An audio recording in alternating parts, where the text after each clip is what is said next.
In the 1790s, the United States was brand new. George Washington was president, Alexander Hamilton was busy inventing modern finance, and the Constitution had barely dried. The Revolutionary War was over, but the bills were not. America was drowning in debt, and so the government did what governments do best.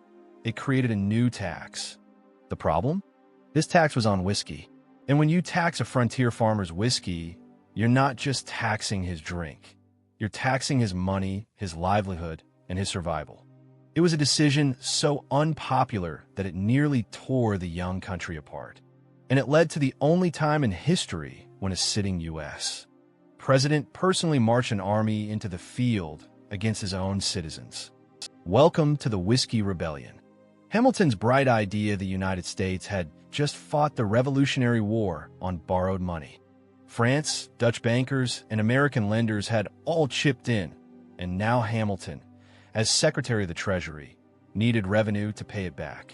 His solution was an excise tax on distilled spirits, passed in 1791. Whiskey was singled out because it was widely consumed, easy to tax, and, in Hamilton's mind, a luxury item. But to farmers in western Pennsylvania, whiskey was anything but a luxury.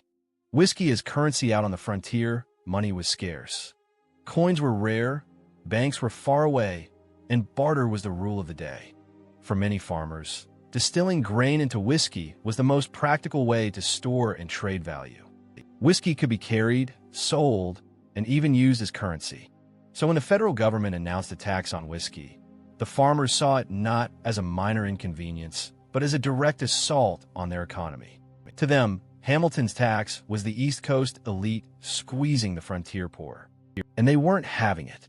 Defiance on the frontier from the start, resistance was fierce.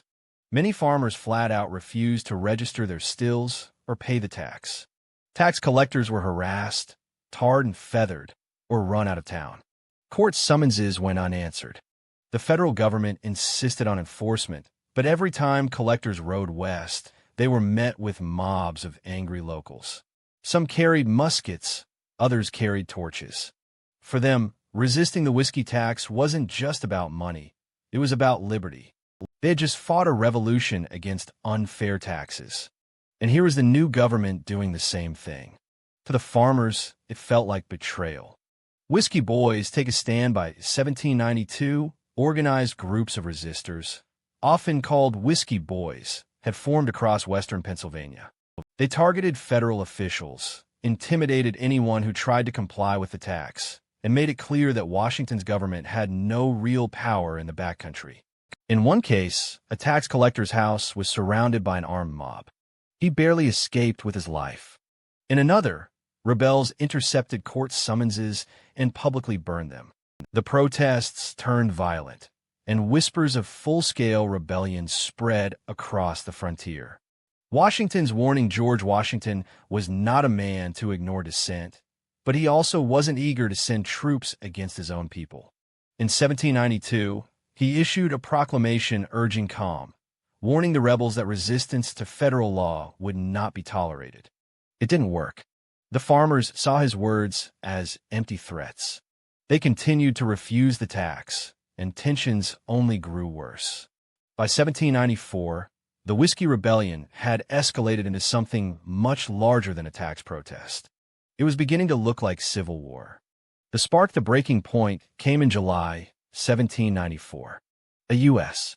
Marshal arrived in western Pennsylvania to serve writs against farmers who hadn't paid. He was joined by John Neville, the local tax inspector and a wealthy landowner. A mob of angry farmers confronted them. Shots were fired. Neville's house was besieged, and in the chaos, several men were killed. For the rebels, this was the moment. They marched through the countryside, rallying supporters, raising liberty poles, and calling for full-scale resistance to the federal government. Some even talked of forming an independent whiskey republic. The young United States was suddenly facing its greatest internal crisis since independence. Closing of Section 1, so by the summer of 1794, America was on the edge of civil war.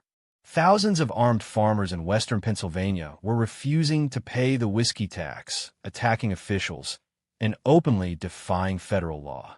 George Washington faced an impossible choice: back down and watch the authority of the federal government collapse, or send troops into the field against his own citizens. In Section 2, we'll see what he chose, and how the President of the United States ended up leading the largest army he ever commanded, not against the British, but against whiskey-drinking farmers in his own country. Because sometimes, history's most absurd rebellions start not with ideology or empire, but with a barrel of booze. By the summer of 1794, George Washington had had enough. Farmers in western Pennsylvania weren't just dodging attacks. They were defying the authority of the brand-new federal government. It was one thing to resist quietly. It was another to burn houses, fire muskets at officials, and talk about breaking away from the United States altogether. The Whiskey Rebellion had grown from scattered protests into open insurrection. And Washington, the man who had led the Continental Army to victory against Britain, now faced the bizarre prospect of leading an army against Americans. Washington consulted his cabinet, including Alexander Hamilton, who was practically frothing at the mouth to crush the rebels. They argued that if the federal government couldn't enforce its own laws, then the Constitution itself was meaningless.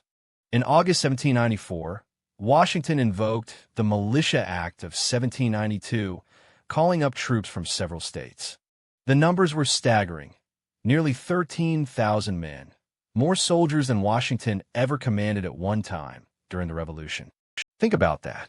George Washington, the hero of American independence, assembled the largest army of his career to march on whiskey farmers. The march begins. Washington personally rode at the head of the troops as they marched west from Philadelphia. For weeks, the spectacle was surreal. The President of the United States in full military uniform, leading thousands of militiamen against his own citizens. It was the first, and still the only, time in American history that a sitting president has commanded troops in the field. For the rebels, the news was devastating. They had joked about resisting tax collectors and mocked federal authority, but now the most respected man in America was personally on his way with cannons and soldiers. The rebels backed down when Washington's army finally reached western Pennsylvania. They found very little resistance. The rebel forces, which had once gathered in the thousands, melted away. Some leaders fled into the woods. Others swore loyalty to the government. The idea of standing against Washington's army proved too much. A few ringleaders were arrested and hauled to Philadelphia, charged with treason. But Washington later pardoned them, making it clear that his goal was not vengeance, but authority. The Whiskey Rebellion ended without a single battle. The aftermath: on paper, the government had won. The whiskey tax remained in force, and the federal government had proven it had the muscle to enforce its laws. But the reality was more complicated. Collecting the tax on the frontier remained nearly impossible. Farmers still resisted quietly, and the revenue from the whiskey excise was tiny. By the time Thomas Jefferson became president, he repealed it entirely. In the end, the rebellion didn't enrich the treasury, but it did set a precedent. The United States government had the right and the will to enforce its authority, even against its own citizens. Whiskey and irony: the absurdity wasn't lost on observers. Washington, the man who had fought tyranny in the form of unfair British taxes, had just marched an army against farmers for refusing to pay American taxes. For the rebels, it felt like betrayal. The revolution had been fought to rid them of distant rulers, yet now the distant rulers sat in Philadelphia instead of London. For Hamilton and the Federalists, it was vindication. The rebellion had tested the Constitution, and the Constitution had held. And for historians, it became one of the strangest moments in U.S. history. A near civil war fought not over slavery, territory, or ideology, but over whiskey. The legacy: the Whiskey Rebellion left deep scars. Frontier farmers never trusted the federal government again. Many threw their support behind Jefferson's Democratic Republicans, who promised less taxation and less federal power. Hamilton's dream of a powerful central government survived, but it came at the cost of alienating the very people America claimed to represent. And George Washington's march remains a bizarre footnote. The only time a sitting president has ridden at the head of an army, not against foreign enemies, but against citizens with stills and muskets. Closing of Section 2, so here's the final tally. A brand new nation, desperate for money. Attacks on whiskey, the lifeblood of frontier farmers. A rebellion that escalated into talk of secession.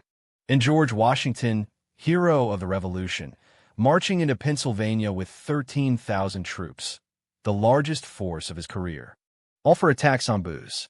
The Whiskey Rebellion showed the strength of the federal government, but also showed the absurdity of power.